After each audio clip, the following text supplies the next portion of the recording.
ሕፃን ተወልዶልናል፣ ወንድ ልጅም ተሰጥቶናል፣ አለቅነትን በጫንቃው ላይ ነው ይልና ስሙ ኃያል አምላክ የዘላለም አባት የሰላም መልአክ ተብሎ ይጠራል ይላል።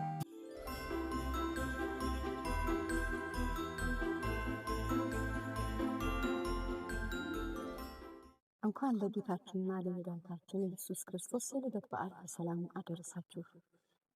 ይህ በዓል የደስታ የሰላምና የፍቅር ይሁንላችሁ የተመኘሁ መጽሐፍ ቅዱስ ሲናገር ሕፃን ተወልዶልናልና ወንድ ልጅም ተሰጥቶናል፣ አለቅነትም በጫንቃው ላይ ነው፣ ስሙም ድንቅ መካር፣ ኃያል አምላክ፣ የዘላለም አባትና የሰላም አለቃ ተብሎ ይጠራል።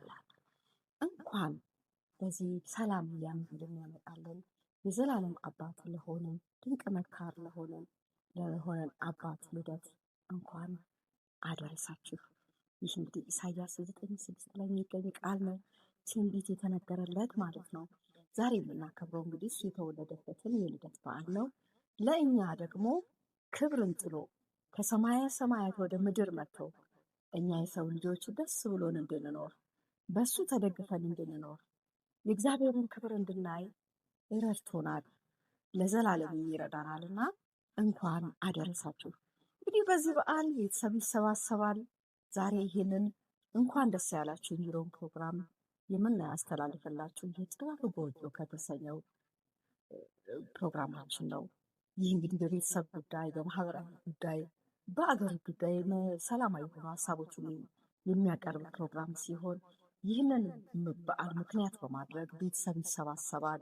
ለምሳሌ አባት በስራ ሌላ ቦታ የነበረ ወደ ቤት ይመለሳል። ልጆች ወደ ቤተሰቦቻቸው ይመጣሉ። ቤተሰብ ከቤተሰብ ጋር የሚገናኙበት፣ አብረው የሚወያዩበት፣ የቆዩበትን ሀሳብ ፍቅራቸውን የሚገልጡበት ፕሮግራም ነው ይህ በዓል። ስለዚህ ቤተሰብ በተሰበሰበበት እንግዲህ መልካም የሆነ ምኞት ለመግለጥ ነው። ለቤተሰቦች መልካም ትዳራችሁን በአግባቡ ጠብቃችሁ ለያዛችሁ እንኳን አደረሳችሁ። ልጆቻችሁን በአግባቡ እየመራችሁ ላላችሁ፣ ዛሬ ደግሞ በዚህ ምክንያት የተሰበሰባችሁ ቤተሰቦች እንኳን ደስ ያላችሁ። በርቀትም ሆናችሁ ልትገናኙ ያልቻላችሁ እንኳን ደስ ያላችሁ። ዋጋ እየከፈላችሁ ያላችሁ ጠንካራ ሴቶች፣ በእውነት የምድራችን ባክቦን ጥሩ ትውልዶችን የምታሳድጉ እናቶች፣ ጠንካራ እናቶች እንኳን አደረሳችሁ። አባቶችም እንኳን አደረሳችሁ። እንግዲህ በዚህ በዓል ስትሰባሰቡ መልካም ጊዜ እንዲሆንላችሁ መብላት አለ፣ መጠጣት አለ፣ መደሰት አለ። ከበዓሉ ጋር ተያይዞ ራሳችሁን ደግሞ እየጠበቃችሁ አመጋገባችሁንም ባላንስ እያደረጋችሁ ተገኘ ተብሎ ብዙ በልቶ ደግሞ ለበሽታ እንድትጋለጡ ያላሰባችሁት የህመም አይነት እንዳይዛችሁ በልክ ሁሉንም ነገር አመጋገባችሁንም የምትጠጡትንም መጠጥ በደስታ አድርጋችሁ ይህንን በዓል እንድታሳልፉ ነው። እንግዲህ ዛሬ እንደ ቤተሰብ አብራችሁ የምትነጋገሩበት፣ የተቀያየማችሁ የምትታረቁ፣ ይቅርታ የምትጠያየቁበት በዓል እንዲሆንላችሁ እመኛለሁ። ለምን እሱ ወደኛ ሲመጣ የሰላም አባት ይላል። ስሙም ድንቅ መካር፣ ኃያል አምላክ፣ የዘላለም አባት፣ የሰላም አለቃ ተብሎ ይጠራል። እሱ የሰላም አለቃ። እሱን ይዞ ሰው ሰላምን አለመመስረት ትልቅ ችግር አለብን ማለት ነው። እሱ የሰላም አለቃ ነው። ያ የሰላም አለቃ ዛሬ በዚህ በዓል ወደ ቤታችሁ ይግባ። ያ ድንቅ መካር የሆነ መልካምን ነገር የሚመክር፣ ከስህተታችን የሚመልሰን፣ ሕይወት የሆነ ነገርን የሚነግረን፣ መንገድን የሚያሳየን፣ የሚራራልን አባት ይገኝልን። እንደገናም ደግሞ የዘላለም አባት ጊዜ የማይሽረው ጊዜ ሕያው የሆነ ሁል ጊዜ በክብር የሚመራ ወደ እሱ እንድንጠጋ ይርዳል። ይቅርታ ከሌለ ይህንን በዓል ማክበር ምንም ትርጉም የለውም። ከዚህ በፊት ክፉ የሚሰራ ሰው ክፋቱን እንዲተው፣ በተንኮል የሚሄድ ሰው ተንኮሉን እንዲተው፣ ኃጢአትን የሚያደርግ ኃጢአቱን እንዲተው፣ ቤተሰብ ጤናማ እንዲሆን፣ ሰላም እንዲሆን በእነዚህ እንዲመራ እመኝላቸዋለሁ። ይህ የጌታችን ኢየሱስ ክርስቶስ የልደት በዓል ለመላው ክርስቲያኖች እንኳን አደረሳችሁ። አሁን ደግሜ እላለሁ እና አብራችሁ ደስ የሚል ጊዜ በመደባደብ መጠጥ በመጠጣት ሳይሆን ይሄ ደስታ ሕይወት እንደተሰጠን ለእኛ ሕይወት የሆነ መንገድ የሆነን ኢየሱስ ክርስቶስ ወደዚህ ምድር የመጣበትን ቀን እያሰብን የምናከብርበት በዓል ነው። ይህ መጽሐፍን የምናነብበት፣ በቃሉ የምንመራበት፣ የምንዘምርበት በዓል ነው። በጾም የቆያችሁ የኦርቶዶክስ እምነት ተከታዮች ብዙ ጊዜ ቆይታችሁ፣ ሌሎችም በጾምና በጸሎት የቆያችሁ ይህ በዓል ለውጥን በሕይወታችን እንዲያመጣ ልደቱን ስናከብር እሱ ወደኛ ሕይወት እንዲገባ ከነፍሳችን ጋር የእሱ ክብር እንዲዋሃድ እየተመኘው ይህ በዓል ፍጹም ደስታ እንዲሆንልን፣ ፍጹም የምንመካከርበት፣ ከስህተታችን የምንመለስበት፣ ወደ ቤታችን ኢየሱስ ክርስቶስ የሚገባበት እንዲሆን ትጉዎች እንድንሆን፣ በስራ ትጉ፣ ተማሪዎች በትምህርታችሁ ትጉ የምትሆኑበት፣ የምትነግዱ ነጋዴዎች በትጋት የምትነግዱበት፣ ሌላ የመንግስት ሰራተኞች በትጋት የምትሰሩበት፣ አገራችን ሰላም የምትሆንበት ዓመት ወይም በዓል እንዲሆንልን እመኛለሁ። ለምን አገር ሰላም ሲሆን ነው ነገር በዓሉም እንደዚህ የሚያምረው፣ ሳቅ ደስታ የሚበዛው፣ ፈንጠዝያው፣ ሁሉም ነገር። ከፊታችን ደግሞ ብዙ ሰርጎች አሉ። ያው ታኅሳስ፣ ጥር ከዚህ በኋላ ያሉ የሰርግ ጊዜያቶች ናቸው።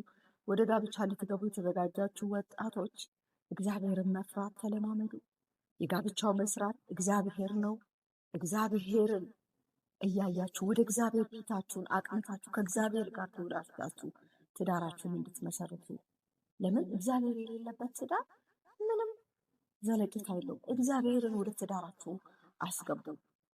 መጽሐፍ ቅዱስ ሲናገር እንዲህ ይላል፣ አንዱ ሌላውን ቢያሸንፍ በሱ ፊት ይቆማሉ ይላል።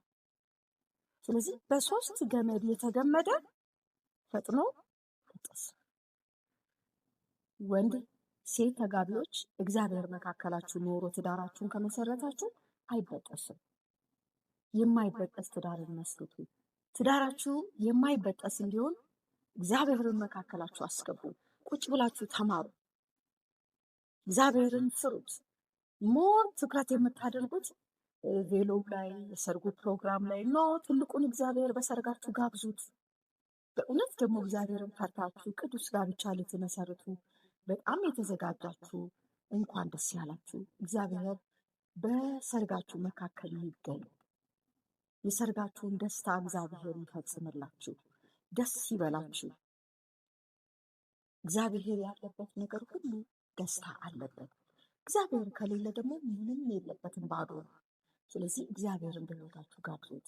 መልካም በዓል ይሆንላችሁ። መልካም የሰርግ በዓል ይሆንላችሁ። ቀጥሎም ወዳሉ በዓላት የምንሄድበት መንገድ ነውና ራሳችሁን እየጠበቃችሁ እግዚአብሔርን እየፈራችሁ በደስታ የምንሄድበት። ይቅርታ የሚባል ነገር የማትተው ሁኑ። ሁል ጊዜ ይቅርታ ይብዛልን። ባለትዳሮች የተጣላችሁ ጌታችን ኢየሱስ ክርስቶስ ድንቅ አምላክ የሰላም አለቃ ነውና የሰላም አለቃ ያስታርቃችሁ። የተቀያየማችሁ ወዳጆች የሰላም አለቃ እግዚአብሔር በመካከላችሁ ይግባ። ከክፋት ከተንኮል ራሳችሁን ጠብቁ። ክፋትና ተንኮል ፍጻሜው መልሶ ወደ ራስ ነው። ስለዚህ ራሳችሁን ነጻ ታወጡ ዘንድ ሰላምን ተለማመዱ፣ ጽድቅን ተለማመዱ፣ ቅንነትን ተለማመዱ። ይህ ለሁላችንም የሚጠቅመን ነው። እንኳን አደረሳችሁ። ይህ የጌታችን የኢየሱስ ክርስቶስ የልደት በዓል በሕይወታችሁ ትልቅ ለውጥን የሚያመጣ ደስታን የሚጨምርላችሁ፣ እርስ በርስ ተሳስባችሁ የምትሄዱበት በዓል እንዲሆንላችሁ እመኝላችኋለሁ። ይህንን አገልግሎት ማግኘት የምትፈልጉትን የምክር አገልግሎት፣ የቤተሰብ ምክር አገልግሎት፣ የተለያዩ ስነ ልቦና ምክር አገልግሎቶችን ማግኘት የምትፈልጉ በስልክ ቁጥር 09349165 ልታናግሩ ትችላላችሁ። ካላችሁ በቅርብ ያላችሁ ደግሞ አዳማ የምትገኙ ጃምቦ አሴር ህንፃ ላይ መታችሁ በአካል ልታገኙና ልንመካከር እንችላለን ማለት ነው። መልካም በዓል ይሁንላችሁ። ይህንን በዓል አሁንም በደስታ ታከብሩ ዘንድ፣ ደስታ ይበዛላችሁ ዘንድ፣ ሰላም ይበዛላችሁ ዘንድ ድንቅ መካር ኃያል የዘላለም አባት የሰላም አባት አምላክ ከእናንተ ጋር ይሁን። በእውነት ወንድ ልጅ ተወልዶልናል ይላል መጽሐፍ ቅዱስ። አሁንም ኢሳይያስ 9:6 ልደግምላችኋለሁ። ሕፃን ተወልዶልናል፣ ወንድ ልጅን ተሰጥቶናል፣ አለቅነትን በጫንቃው ላይ ነው ይልና ስሙ ይባረክ። ኃያል አምላክ የዘላለም አባት የሰላም አምላክ ተብሎ ይጠራል ይላል። ይህ የሰላም አባት በቤታችሁ በኑሯችሁ ከእናንተ ጋር ይሁን። ይህ የዘላለም አባት ጊዜ አይለያችሁ። ለምን? እሱ የዘላለም ነው። ሁል ጊዜ በህይወታችሁ፣ በኑሯችሁ፣ በስራችሁ፣ በመውጣት በመግባታችሁ ከእናንተ ጋር ነው። ይህ ድንቅ መካሪ የሆነ አምላክ መንገዳችሁን ያቅናላችሁ። ምክሩ ቃሉ ይምከራችሁ። መንፈስ ቅዱስ ይምከራችሁ። መልካም በዓል ይሁን።